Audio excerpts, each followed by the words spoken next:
시간 기도는 장성경 집사님께서 해주시도록 하겠습니다. 우리 아버지, 항상 은혜와 축복을 저희에게 주시니 감사기도 드립니다. 이 나라를 사랑하사 지켜주시니 이 또한 감사드립니다. 이 힘든 세상을 살아갈 수 있게 해주심을 감사기도 드립니다. 오늘도 말씀을 드릴 때에 오직 예수님만을 생각하면서 듣길 바랍니다.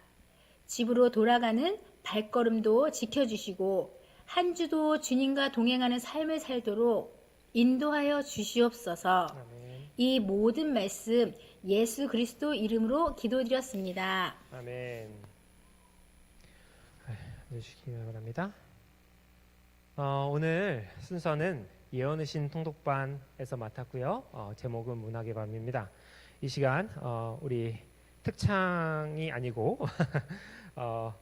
이 시간을 위해서 우리 황현아 집사님의 또 인사말이 먼저 있겠습니다. 함께 잠깐 들어보도록 하겠습니다.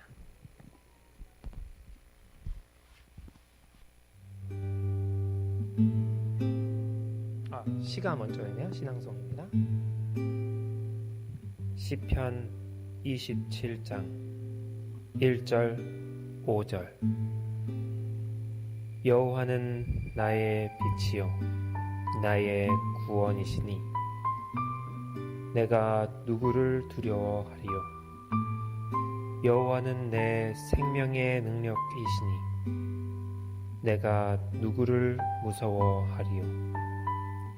여호와께서 환난 날에 나를 그의 초막 속에 비밀히 지키시고 그의 장막 은밀한 곳에 나를 숨기시며 높은 바위 위에 두시리로다. 바람이 분다. 세찬 바람이 불어온다. 코로나의 바람, 경제 파탄의 바람, 각종 질병의 바람이 세차게 불어오고 있다. 둥지에 거센 바람 불어올 때며 새들은 저마다의 피난처를 찾는다. 두려움에 떠는 종다리, 호들갑 떠는 콩새, 머리 숨기고 숨 죽이는 꿩, 방황하는 까마귀, 각자의 피난처를 찾아 이리저리 몸을 사린다. 하지만 바람을 즐기는 독수리, 거센 바람으로 인하여 하늘을 차고 오른다. 모두에게 불어오는 시련의 폭풍, 피할 수 없는 시련 앞에서 믿음의 깊이는 조명되고 종다리가 되기도 독수리가 되기도 한다. 거친 세상 풍파에 독수리 솟아오르니 믿음의 자녀들이여 일어나 믿음의 날개 펴라. 믿음의 주요 온전케 하시는 주만 바라보고 날아오르라. 능력 주시는 자 안에서 우리는 모든 것을 할 수 있으리라. 주님만 보고 나르렵니다. 높이 높이 하늘까지. 지친 내 영혼에 격려의 메시지 한 통이 도착했다. 절망적으로 보이는 가장 암담한 때라도 두려워 말고 하나님을 굳게 믿어라. 하나님은 그대의 필요를 아신다. 그분은 또한 전능하신 분이다. 오 구속의 오묘하며 그분을 사랑하지 않는 세상에 대한 하나님의 사랑이여, 지식에 넘치는 그 사랑의 길이를 누가 알 수 있으리. 영원한 세월을 통하여 이해할 수 없는 사랑의 오묘함을 이해하려고 노력하는 불후의 지성들은 경탄하고 순경에 마지 않을 것이다. 네, 여러분 어떠셨습니까? 함께 지금 들은 시는 우리 김영옥 집사님과 최영만 장로님께서 써서 보내주셨습니다. 오늘 이 시간은 아까 소개해드린 대로 예언의 신 통독반의 시간인데요. 특별히 그 중에서도 문학의 밤 시간입니다. 이 시간 동안 우리는 함께 또 시와 또 여러 가지 문학적인 것들을 통해서 하나님께 다양하게 또 경배할 수 있음을 함께 배우게 될 것입니다. 이 시간은요, 이제 예언의 신 통독반의 리더이신 우리 황연아 집사님이 여러분에게 인사를 하도록 하겠습니다. 이거 끝 후에 특창이 있겠습니다. 안녕하세요, 성도 여러분. 이렇게 금요일 문화 채플 시간에 오신 여러분을 환영합니다. 저는 예언의 신 통독반 리더 황연화입니다. 오늘 이 저녁 예배 시간은 우리 통독반이 순서를 맡았는데요. 통독반원들이 준비한 시, 그림, 꽃꽂이, 5분 설교, 그리고 대담 형태를 통해서 한 해 동안 예언의 신을 읽으면서 느꼈던 감동과 은혜를 여러분들께 충분히 전달해드리고자 합니다. 본격적인 순서에 앞서 저희 통독반 인원을 소개해드리겠습니다. 올해 예언의 신 완독하신 분들은 존칭 생략하고요. 하진용, 황병모, 조정순, 강휘순, 황경수, 최미숙, 김영우, 장현숙, 김수연, 윤숙희, 손화자, 조아라, 안미용, 유인호, 최유미 이렇게 총 15분이 완독을 마쳐주셨고요. 중간중간에 또 많은 분들이 함께 해주셨습니다. 2021년 예언의 신 통독 범위는 인류의 소망, 구원의 소망, 그리고 무화과 나무 아래서였는데요. 통독은 매주 예언의 신 정해진 분량을 또 읽고 오시면 또 프린트물에 빈칸을 채우는 퀴즈를 푸시는 방식으로 이루어졌었습니다. 제가 예언의 신 통독반 리더를 맡은 지도 벌써 2년이란 시간이 되었습니다. 직책을 맡을 때는 순종하는 마음으로 임했지만 또 이 자리를 통해 무엇을 교육시켜 주실지 궁금했습니다. 오남교회 성도님들을 제가 개인적으로 교회에 나와서 오랜 시간 배우면서도 성함도 잘 모르고 또 제가 없는 사람인 듯 존재했었다면 이 리더를 맡고 나서는 큰일을 하지 않았음에도 장로님들과 집사님들이 말씀을 읽으시고 받은 감동을 제게 좋은 기운과 함께 고맙다고 인사를 많이 해주셨거든요. 또 그런 성도님들 덕분에 제가 좋은 기운도 받고 마음의 위로도 받으면서 깨달음도 얻고 또 새롭게 교회 안에서 한 성도로서 생각과 행동에 많은 가르침을 받는 그런 시간이 됐던 것 같습니다. 예언의 신 말씀 행진에 또 그만큼 꾸준하고 열심으로 함께 해주셨기에 지난 시간이 존재하는 것 같습니다. 많은 장로님들과 집사님들께 이 시간을 통해 또 이 자리를 통해 감사하다는 말씀 드립니다. 그럼 이제 준비된 순서들을 함께 보시겠습니다. 이 시간 특창할 시간입니다. 우리 예언의 신부 성도님들께서는 나와주셔서 400장 주님의 얼굴을 바라보며 준비된 특창을 함께 하시도록 하겠습니다. 예, 감사합니다.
감사합니다.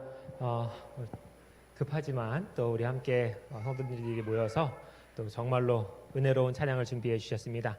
이 시간은 우리 황경숙 사모님께서 나와주셔서 예언의 신을 읽으면서 또 우리 느꼈던 또 나누어야 할 그런 5분 설교로 그 내용을 5분 설교로서 저희들에게 함께 나누어 주시겠습니다.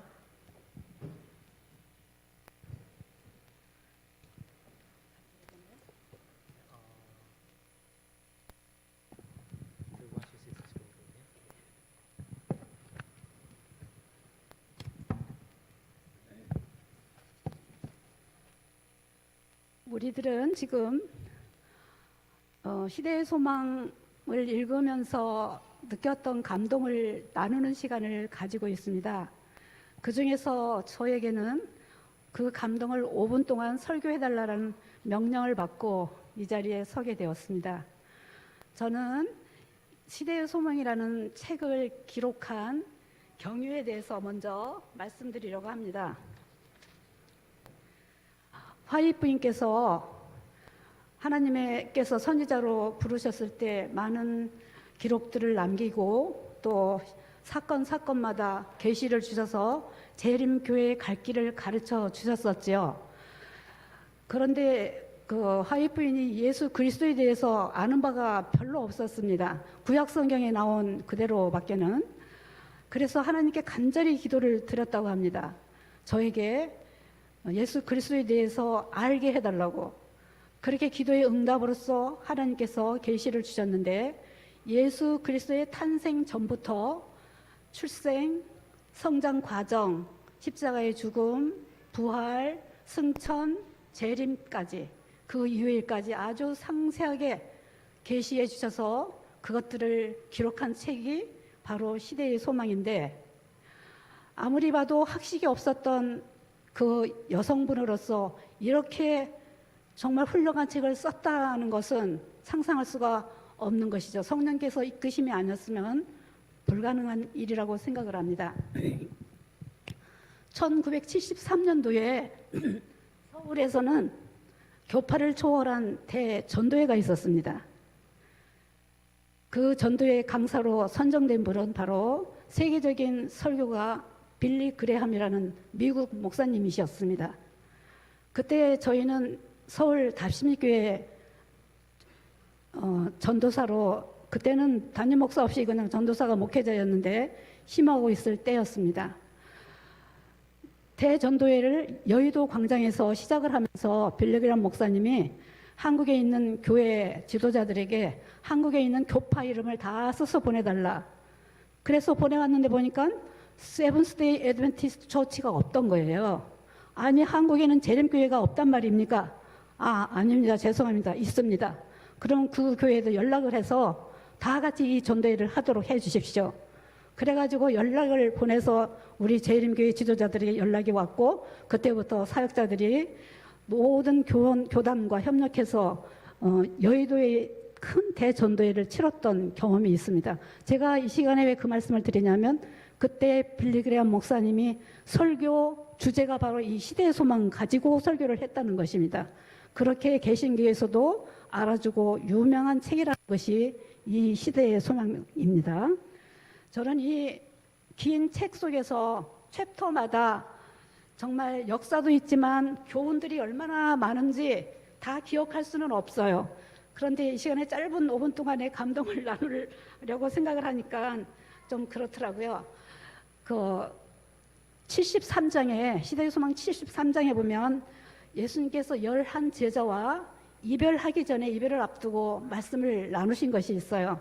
유다는 벌써 성만찬 예식할 때 자기의 본색이 드러남을 알고 벌써 도망치고 없었고 11 제자를 데리고 예수님께서 말씀하셨는데, 그때 바로 보혜사 성령, 파라클레토스, 대언자, 변호사, 중재자, 협조자, 그런 뜻을 가진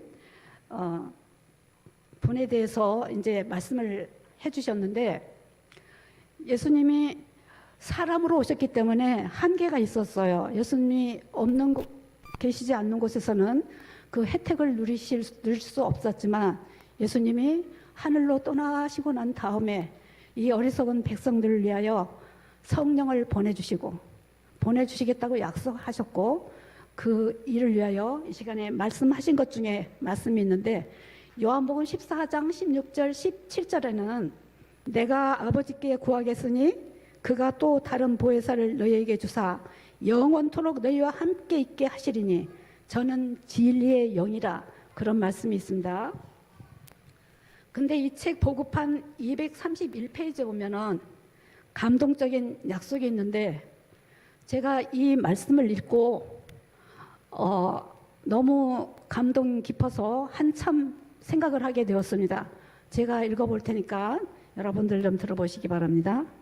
어느 때 어느 곳에서나 모든 슬픔과 고통 중에서나 앞길이 캄캄하고 장래가 암담하게 보일 때에, 또한 우리가 무기력하고 외로움을 느낄 때에 믿음의 기도의 응답으로서 보혜사가 보내지실 것이다. 상황들은 우리를 지상의 모든 친구로부터 분리시키는지 모르지만 어떤 상황도 어떤 먼 거리도 우리들을 하늘의 보혜사로부터 분리시키지 못한다. 우리가 어디를 가든지 언제나 그분은 우리를 지지하고 붙들고 격려하고 위로하기 위하여 우리의 오른편에 계신다. 내가 여호와를 항상 내 앞에 모시며, 그런 시편에 있는 말씀도 있죠. 보혜사 성령께서 내 우편에 항상 계신다고 생각을 해보십시오. 여러분 얼마나 든든한가. 외로울 때도 답답할 때도 억울할 때도 내 옆에 계시는 보혜사 성령 생각하면 분하지 않고 서럽지 않을 것입니다. 지금 우리 재림교회가 한국에서도 상당히 인식이 좋아져서 어디를 가나 재림교회라고 말해도 부끄럽지 않습니다. 그러나 앞으로 이제 이 지구 역사의 6,000년 끝자락에 사는 우리들에게 앞으로 당할 것은 환난입니다. 그 환난 때 우리들이 외롭고 쓸쓸하고 또 비난받고 멸시당하고 여러 가지 사건들이 있을 거예요. 근데 이 말씀에서 중간에 무슨 말씀이 있었냐면, 믿음의 기도가 응답으로서 보혜사 성령이 보내주신다고 그랬어요. 이 말씀이 굉장히 중요한 것 같아요. 하나님께서는 강제로 하시지 않잖아요. 뭐든지 자유의지를 주셔서 찾는 자에게, 부르짖는 자에게 보내주시겠다고 약속하신 거예요. 기도를 안 하고 그냥 생활을 하면 곤궁에 빠져 있을지라도 강제로 하시지 않는 하나님이십니다. 그래서 우리가 하나님을 구할 때 아무리 큰 어려움이 온다 할지라도 아무 두려움 없이 살 수 있습니다. 그래서 우리들이 지금 앞으로 세상이 어떻게 될지 여러 가지 징조들을 볼 때에 심상치 않음을 누구나 느끼고 있습니다. 두려워할 것은 없습니다. 왜 두렵지 않아요? 우리 오른편에 보혜사 성령께서 우리를 지지해주고 보호하시고 갈 길을 인도해 주시기 때문입니다. 그러므로 지금 편안하고 안전할 때에도 하나님께서 성령을 보내셔서 우리들을 지키시고 예수님께로 인도해 주신다는 그런 것들을 좀 실감해야 되겠다라고 생각을 합니다. 갑자기 그렇게 인식을 못할 것입니다. 아, 성령께서 내 우편에 계시지, 그렇게 생각하고 억울해도 억울해하지 마시고 슬퍼도 슬퍼하지 마시고, 정말 우리가 무기력하고 외로울 때도 함께 하시기 때문에 그러한 믿음을 지금부터 실천하시는 우리 모두가 되기를 바라면서 마치겠습니다.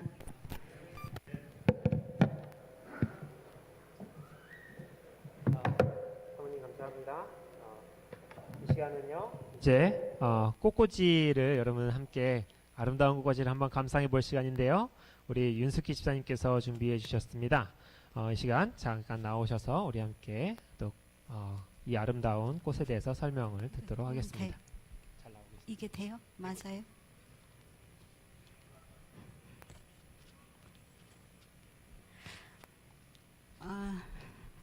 참, 이 꽃꽂이에 대해서 말씀을 좀 드리는 건데요. 좀 어렵기는 하네요. 제가 이렇게 꽃꽂이를 하기는 했지만 이렇게 설명까지 곁들여서 하라 하시니까 좀 어렵기는 하지만, 제가 꽂은 이 꽃꽂이에 대해서 조금 설명을 드리도록 하겠습니다. 성전 꽃꽂이는 가장 중요한 게 주지예요. 주지는 기둥을 말하는 것이거든요.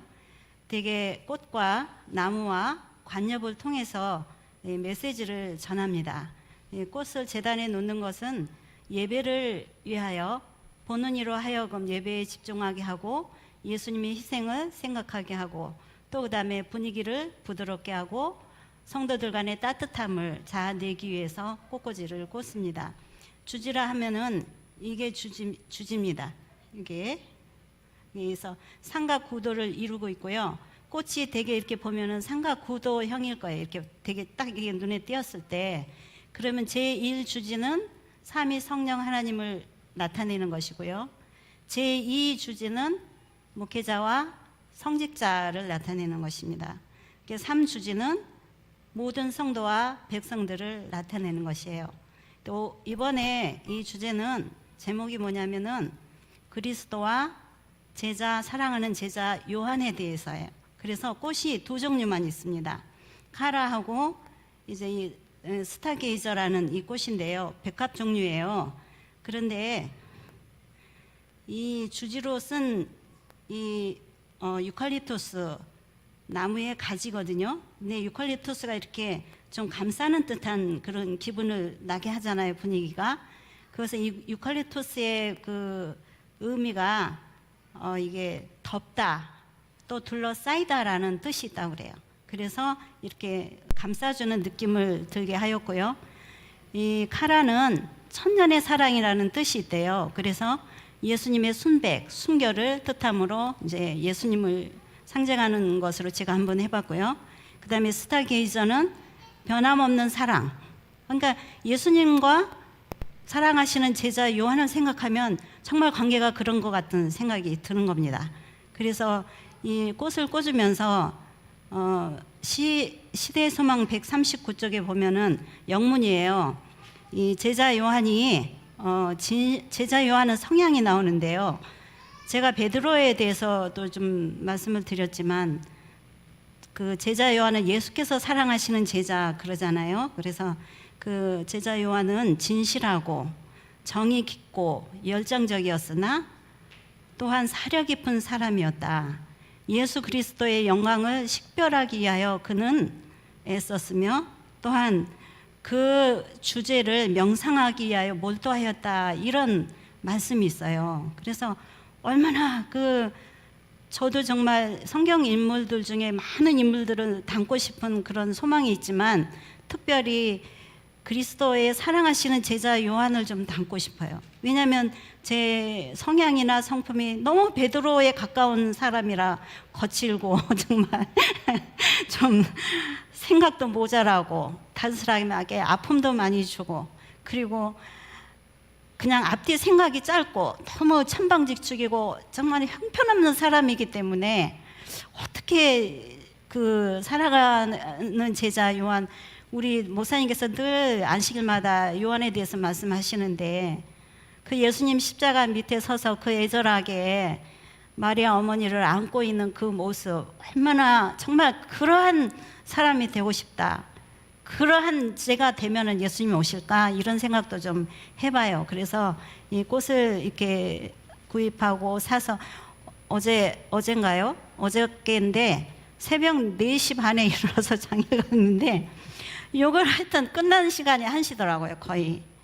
거의 뭐 12시 반에서 1시 정도 되는데 어쩌면 그렇게 시간이 지루한 줄 모르게 가는지 그리고 이 꽃은 이렇게 가위로 손질을 해서 꽂잖아요. 그래서 예수님의 희생을 또한 뜻하고 있기도 해요. 그래서 이렇게 꽃을 꽂으면서 얼마나 큰 특권인가 그리고 그러한 또 교훈을 예수님께서 주신 것에 대해서 너무 감사하고 또 제 마음에 안정을 주는 그런 시간이었습니다. 그래서 이렇게 꽃을 좀 설명을 드립니다. 감사합니다, 주사님. 네. 이제 시대 소망을 읽으시면서 또 마음에 느꼈던 그런 모든 감동들을 다 여기다 표현해 놓아서 이렇게 꽂아 주셨네요. 이 설명을 듣고 나니까 이게 예사롭지 않아 보입니다. 정말 이번 안식일 보면서 또 시대소망에 자주 나왔던 예수님과 요한의 관계에 대해서 우리가 함께 떠올리며 배우는 시간들이 됐으면 좋겠습니다. 이 시간에는 이제 우리 모든 반원들이 한 마디씩 혹은 여러 마디씩 읽으신 것 중에서 또 감동 깊었던 것, 또 꼭 나누고 싶은 것, 또 꼭 하고 싶은 말, 이런 것들을 모아가지고 영상으로 만들어 보았습니다. 이 시간 함께 보도록 하겠습니다.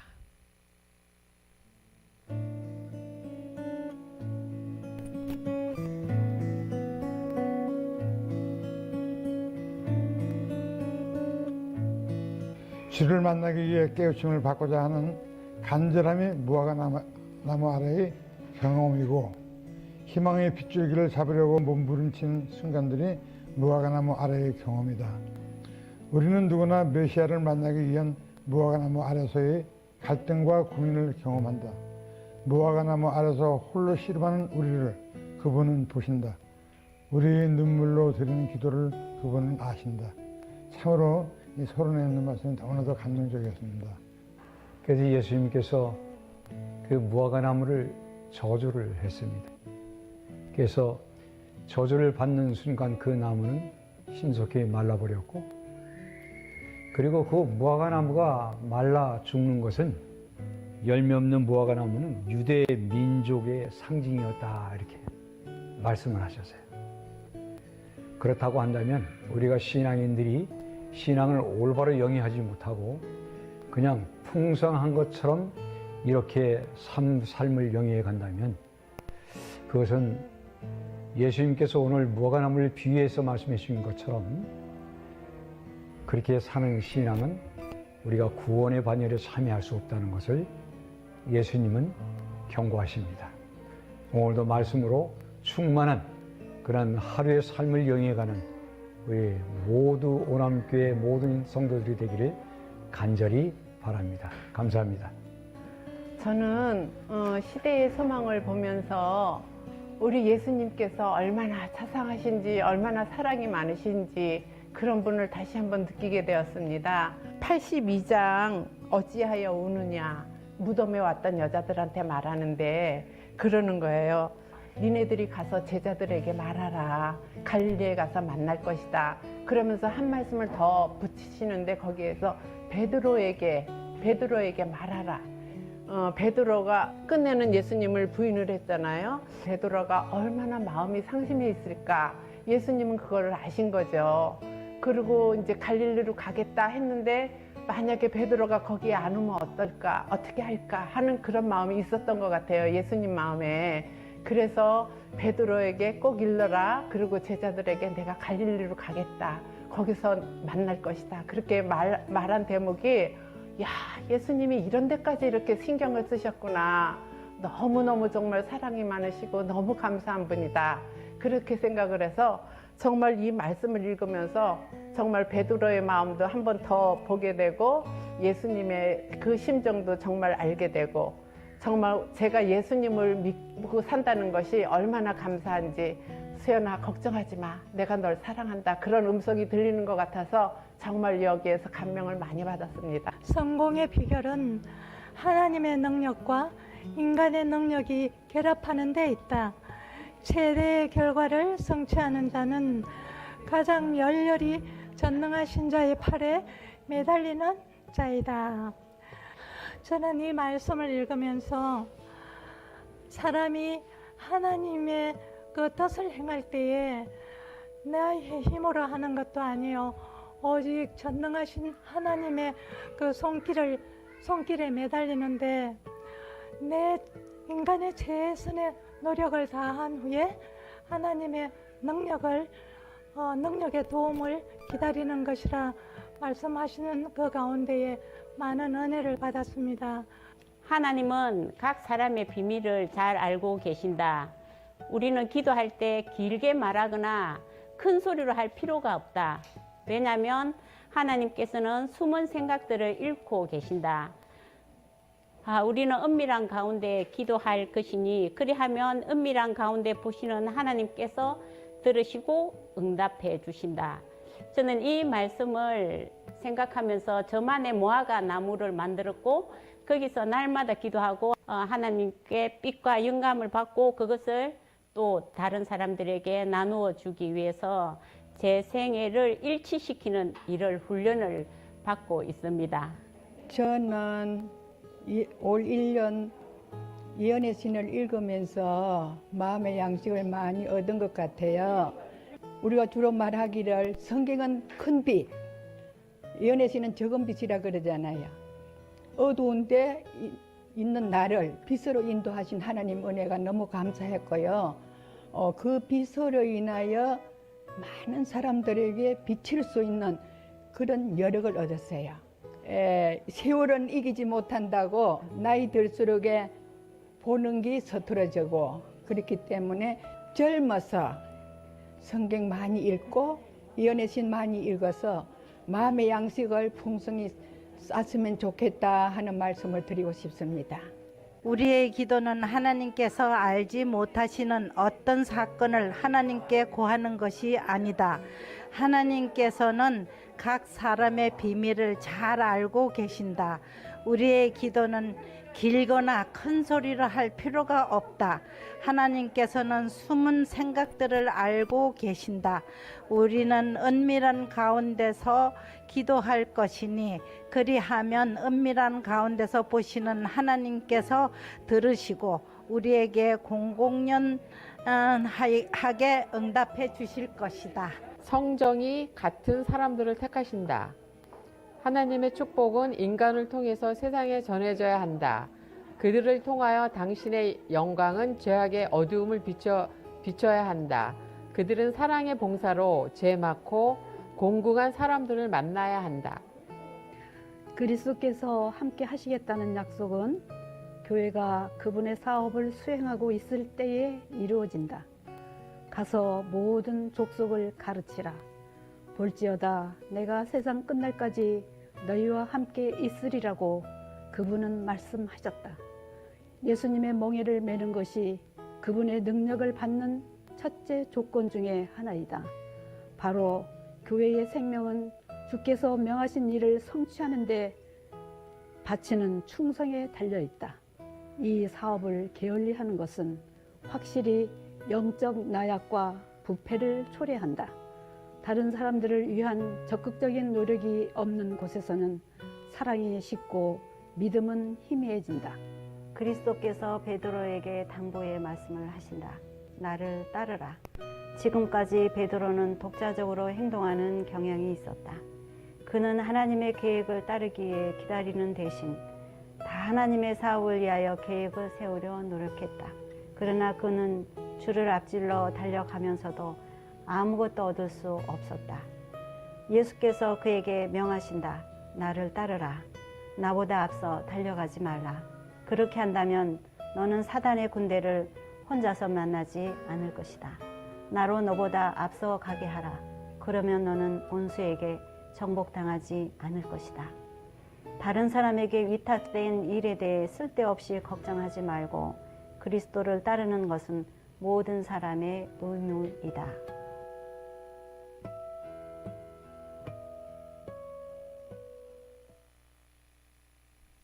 정말로 이렇게 마음에 와 닿았던 그런 구절들이 참 많죠.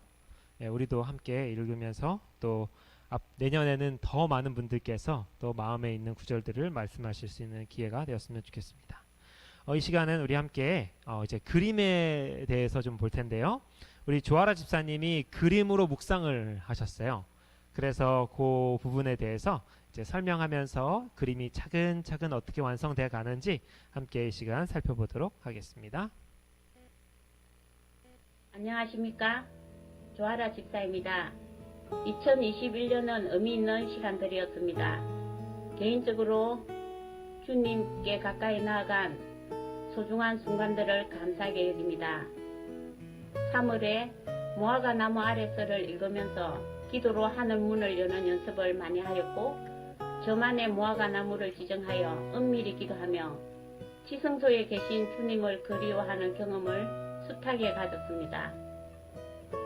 그림 간증 이런 주제를 주신 예언의 신부에 감사합니다. 저는 다행히 책을 읽을 기회에 대쟁투 총서를 읽고 또 읽는 습관이 있습니다. 시대의 소망은 깊은 감동을 주었는데요. 나다나엘이 예수님을 만나는 감격적인 모습을 보면서 마치 그 현장에 저도 같이 있는 것처럼 느껴졌습니다. 예언의 시는 아무리 반복해서 읽어도 실증나지 않으며 언제나 새로운 교훈을 얻게 되고 감동 속에 결심이 생기는 참 귀한 책입니다. 이 그림은 무화과 나무 아래 기도하는 나다나엘을 그렸는데요. 작품성은 현저히 떨어지지만 제가 나다나엘의 경험이 꼭 저의 경험이고 우리들의 경험이고 삶이기에 부족한 솜씨로 고뇌하는 자화상을 표현했습니다. 우리 오남 교우님들 각자의 삶도 녹록지 않을 거라 생각합니다. 남들 앞에 말 못할 문제들이 다 있지요. 가정의 문제, 자녀들의 아픔, 행복해야만 할 것 같은데 그렇지 못한 교회 생활, 흡족치 못한 신앙생활. 저는 삶이란 무엇인가 생각해 봅니다. 정말 행복은 조금이고 고통은 많은 게 삶인 것 같아요. 예수님을 몰랐다면 아찔합니다. 이 힘든 세상을 어떻게 살았을까? 정말 예수님을 모시고 사는 것이 인생의 가장 큰 축복이라는 것을 날마다 감사합니다. 사람의 계획대로 희망대로 풀리지 않는 게 인생인 것을 여러 번 경험적으로 이미 다 압니다. 기가 막힌 일을 겪기도 하고 믿었던 사람에게 깊은 상처를 받기도 하고 주기도 합니다. 참말로 우리 삶이 대쟁투입니다.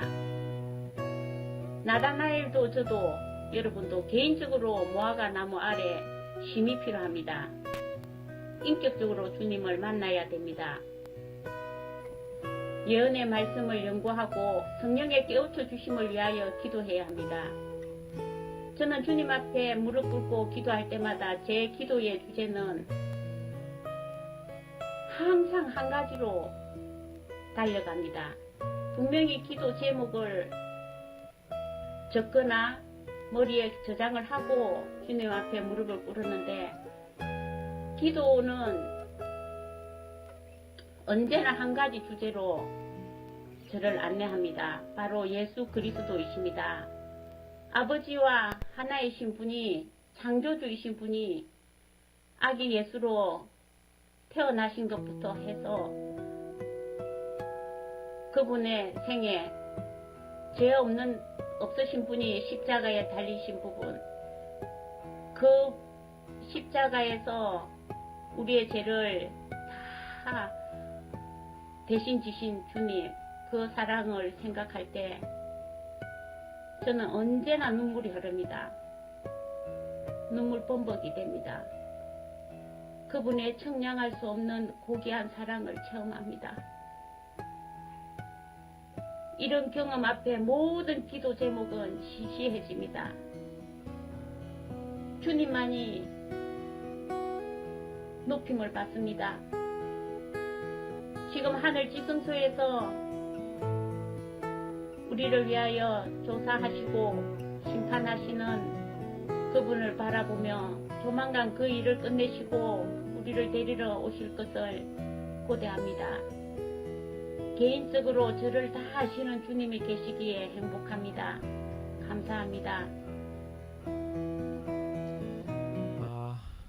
참 아름다운 그림이죠? 네, 저는 그림에 재주가 없어가지고 이 그림을 잘 그리시는 분을 보면 너무나 부럽습니다. 이제 저희 함께 또 시 한 편을 좀 더 묵상해 볼 텐데요. 이번에 시는요, 황연아 집사님이 지은 시입니다.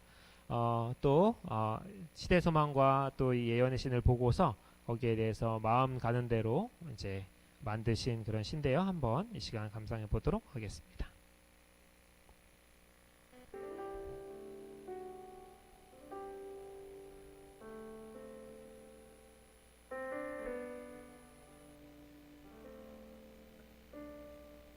나는 많은 이름을 가지고 있습니다. 나의 이름은 군중이며 백성이고 또는 무지한 자였다가 어리석은 자가 되기도 합니다. 나는 행복이 세상의 재물을 소유하고 명성과 명예를 매우 탐내할 만하다 생각했습니다.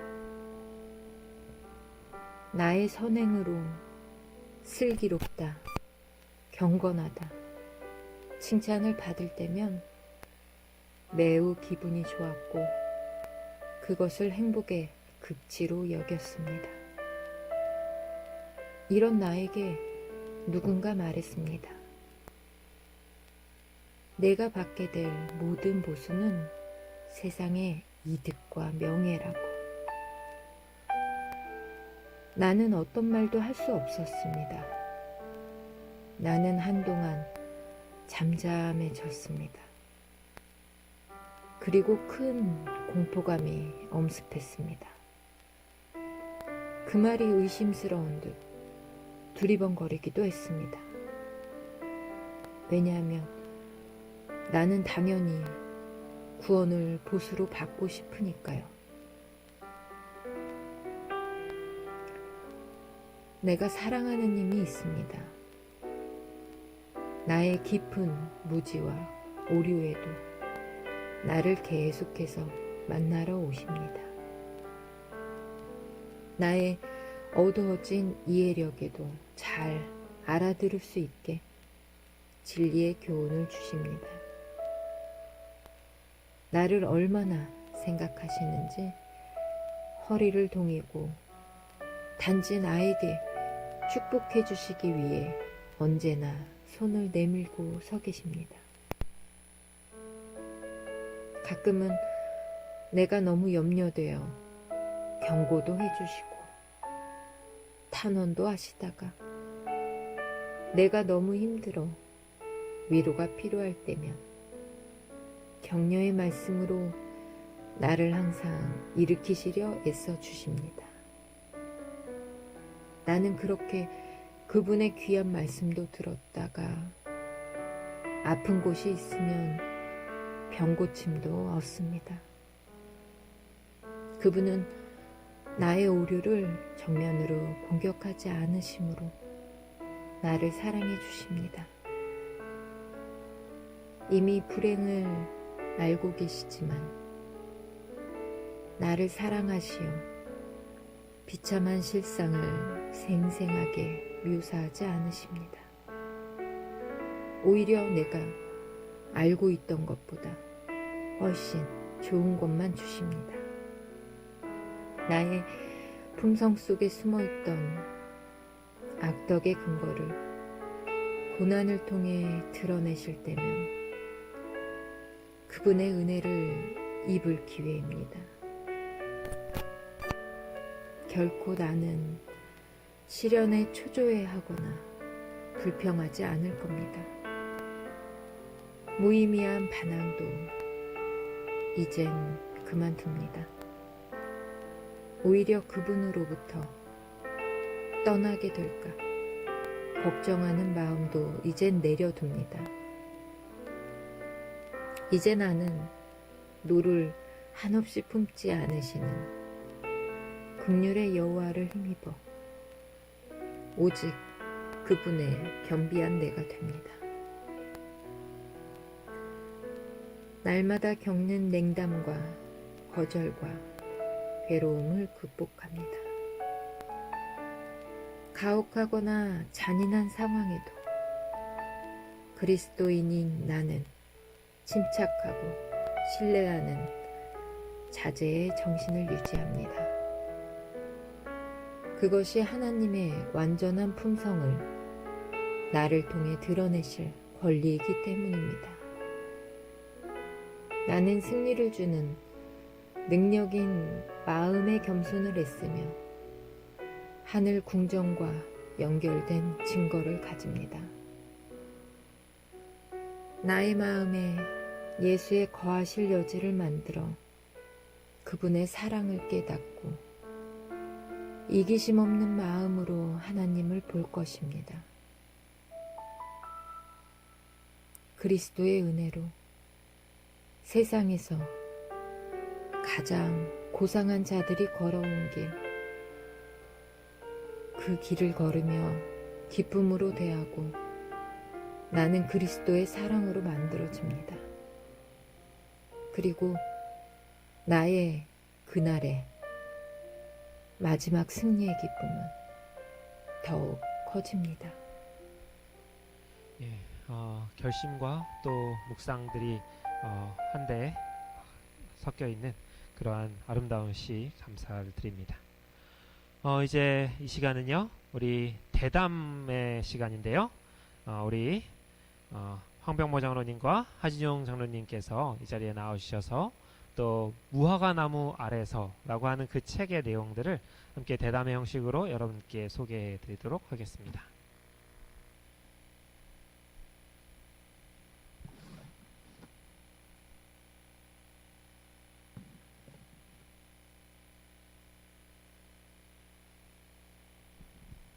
황 장로님,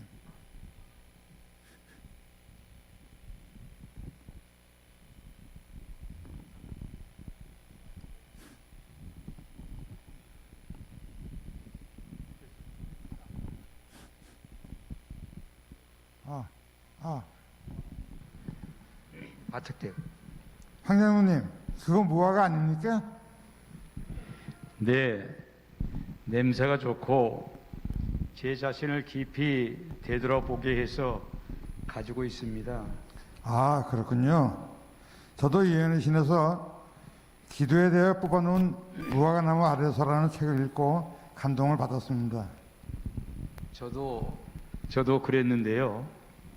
사랑이신 예수님께서 무화과를 저주하신 장면에서 자극을 많이 받았습니다. 아, 그러셨군요.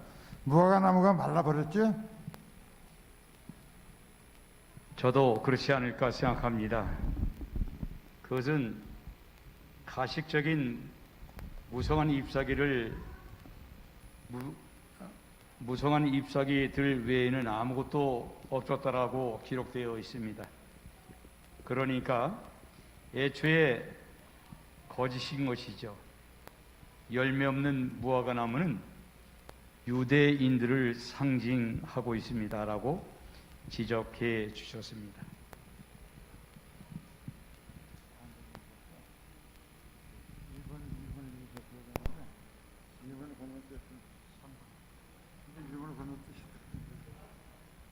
그거는 이제 2분에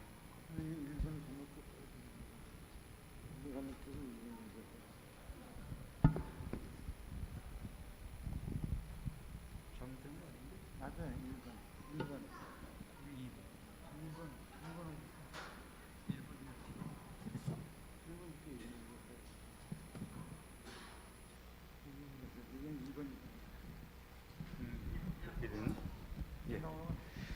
이렇게 표현되어 있습니다.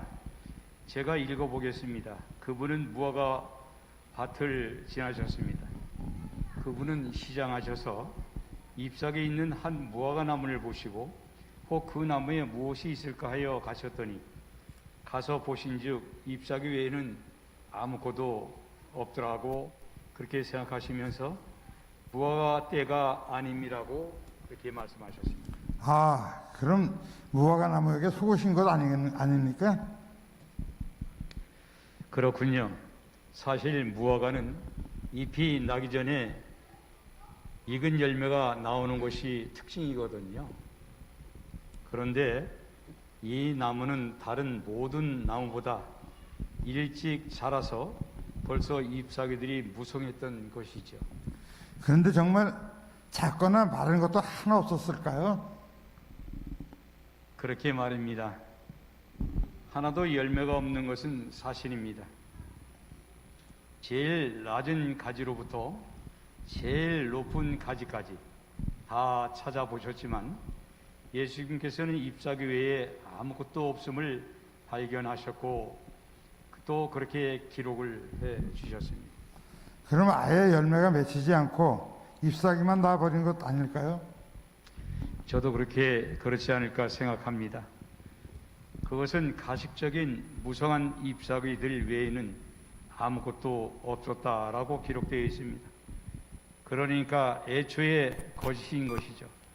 열매 없는 무화과나무는 유대 민족의 상징이었다라고 지적해 주셨으니까요. 맞네요. 하나님을 믿으면서 이방 민족들을 사랑하지 않았고 메시아를 기다린다고 하면서 정작 예수님은 십자가에 매달려 죽게 했으니까요. 그렇지요. 그래서 예수님은 믿음이 적은 자들아 혹은 믿음이 없는 자들아라고 자주 말씀하셨던 것인가 봅니다. 맞아요. 열매가 없는 것은 나무가 정상적이 아닌 것이지요. 장로님, 그래서 제가 열매를 맺을 수 없는 믿음 없는 자는 아닐까 반성하게 되더라고요. 장로님도 참. 저는 그래서 무화과나무 아래 있어야겠다는 결심을 하고 있습니다. 무화과나무 아래에 있다니요. 그게 뭡니까? 예, 무화과나무 아래서라는 책에 이런 글이 있었습니다. 무화과나무 아래서 홀로 씨름하는 우리를 그분은 보신다. 우리 눈물로 드리는 기도를 그분은 아신다. 나다나엘이 메시아를 기다렸던 곳도 무화과나무 아래였지요. 그래서 무화과에는 그런 의미가 또 있었군요. 예, 맞아요. 무화과나무 열매하면 거짓 믿음이지만 무화과나무 아래 그러면 간절한 믿음이 됩니다. 무화과나무 아래라는 것은 구체적으로 무엇일까요? 하나님 앞에 우리 개인적인 영혼을 겸손하게 엎드려야 할 때가 있다면 그것은 바로 지금이다라는 말씀이 있습니다. 무화과나무 아래는 바로 그렇게 하나님을 만나는 장소인 것입니다. 참 아름다운 모습이지요. 그렇게 하나님을 만나면 천국이겠지요. 네, 그런 기도에 대한 약속도 확실합니다. 겸손한 성도가 하늘에 올리는 호소는 정부의 법령이나 왕의 명령보다도 사탄에게는 두려운 것이다. 겸손하고 신뢰하고 회개하는 마음을 가진 자들은 하나님께서 받으시고 그들의 기도를 들으신다고 하였습니다. 아멘입니다. 무화과나무 아래에 정말 있어야 하겠습니다. 사실 열매는 나무가 건강하면 저절로 맺히는 것이 아닐까요? 그렇지요. 나무는 뿌리가 튼튼하면 저절로 열매를 맺게 되지요. 우리도 예수님께 튼튼히 연결되어 있기만 하면 열매는 걱정할 필요가 없을 것입니다. 저도 그 책에서 감명 깊은 말씀이 생각납니다. 주님께서는 적당히 되는 대로 아무렇게나 일하지 않으십니다. 그 말씀 저도 크게 감동받았습니다. 장로님과 저는 믿음의 형제가 되었네요. 그래서 저도 기도를 좀 더 열심히 열렬히 해보려고 합니다. 가장 열렬한 기도로 주님께 간구하라. 주님께서는 마음에 감동을 주실 것이며 해야 할 말을 주실 것이다 라는 말씀을 보았기 때문입니다. 그래요, 장로님. 우리 함께 예수님처럼 열심히 기도하는 그리스도인이 되어 봅시다. 우리가 적게 말하고 더 많이 기도하면 더 좋을 것 같습니다. 멋진 말입니다. 저는 이 말씀으로 정리해 보겠습니다. 삶의 변화가 없는 기도는 효심의 증거가 아니다. 아마 이렇게 기도하는 것이 열매 없는 무화과나무 같은 믿음일 것입니다. 저도 삶의 변화가 없는 그런 기도를 드리지 않고 참 기도의 사람이 되어보려고 노력하겠습니다. 감사합니다. 네, 감사합니다. 우리 두 장로님 대화하신 것처럼 하셨어요? 수고하셨습니다. 연습해 보셨냐 그랬더니 둘이는 콤비입니다 이러시더라고요. 사실 우리 하장로님께서 감동받으신 글 따로, 우리 황장님 감동하신 따로를 저희 받아서 제가 대화 형태로 좀 만들어 보았습니다. 여러분, 문학의 밤입니다. 사실 제가 어렸을 때 요맘때면 교회에서 학생반들이 막 연극도 하고 막 이렇게 했던 그 금요일 저녁 정상의 시간이죠. 근데 요즘은 우리 학생들이 그렇게 할 만한 여유들이 없어진 세대가 됐습니다. 그러나 이제 제가 문학의 밤을 연초에 계획을 해놓고 이걸 어떻게 순서를 꾸밀까 계속 1년 동안 고민해 오던 차에 마침 예언의 신 통독하신 분들이 15분이나 계셨어요. 그래서 그 주제를 가지고 여러 문학의 형태로 감동을 좀 나누면 좋겠다 싶어서 이 순서를 좀 준비해 보았습니다. 여러분, 하나님께서는 우리에게 노래할 수 있는 능력도 주셨고, 시를 쓰거나 글을 쓰거나 그림을 그리거나 무언가를 만드는 여러 다양한 능력들을 주셨습니다. 그것은 하나님이 우리에게 주신 축복입니다. 근데 그 축복들을 가지고 우리의 삶만을 위해서 쓰는 것은 조금 어리석지 않을까 싶고 아깝지 않을까 싶습니다. 하나님이 우리에게 주신 모든 달란트를 가지고 하나님께 찬양하고 하나님을 깨닫고 하나님을 알릴 수 있습니다. 우리 오남교회 성도님들은 모두 다 시인이 되셨으면 좋겠고요, 모두 다 화가가 되셨으면 좋겠고요, 모두 다 아름다운 성악가 되셨으면 좋겠습니다. 하나님 우리에게 주신 모든 것들로 하나님을 찬양하고 하나님을 경험하는 그런 오남교회가 되기를 간절히 소망합니다. 우리가 15분이 통독을 마치셨습니다. 끝까지요. 우리 오남교회가 제가 왔을 이후로 3년 동안 제일 많이, 손님이나 이런 거 빼고 우리 성도님들로 제일 많이 출석했을 때가 147명입니다. 그러니까 150명 잡으면 그 중에 15명, 10분의 1이 통독하셨습니다. 굉장합니다. 우리 수고해 주신 황연아 집사님 그리고 함께 하신 모두께 정말 감사를 드리고요. 내년에는 우리 오남교회가 조금 더 예언의 신과 말씀 속에 함께 푹 빠지시는 그런 한 해가 되었으면 좋겠습니다. 내년에는 특별히 우리 대총회로부터 이렇게 만남 시리즈라고 하는 것이 제작이 됐습니다. 그동안 많이들 노력해 왔는데요, 이번에 구체적으로 제작이 됐는데 4년 동안 성경과 대쟁투총서 10권을 같은 부분을 겸해서 교차하면서 읽도록 4년짜리로 만들어져 왔습니다. 이 중에 내년에는 3번에 해당하는 만남 시리즈 3번입니다. 예언의 시는 부조와 선지자고 성경은 창세기서부터 거의 구약의 대부분의 역사서까지를 포함하고 있는, 그래서 1월 1일부터 성경과 부조와 선지자를 교차해서 읽도록 잘 마련되어 있습니다. 우리 연합회에서 이번에 예언의 시는 각 시대 대중타를 선정했는데 우리 오남교회는 그걸로 하지 않고 요 챕터를 가지고 예언의 신과 성경을 함께 읽는 일을 좀 하고요. 우리 교회에서 목회부에서는 이것을 여전히 풀 수 있는 문제지를 지금 형태로 만들어서 제공해 드리려고 합니다. 우리 모든 오남교회 성도님들 예언의 신의 말씀과 성경을 같이 한번 읽어나가는 아름다운 또 한 해가 되어서 우리 속에 정말 마지막 시대에 말씀의 흥함과 성령의 충만함을 경험하는 우리 교회가 되기를 간절히 소망합니다. 제가 기도하겠습니다.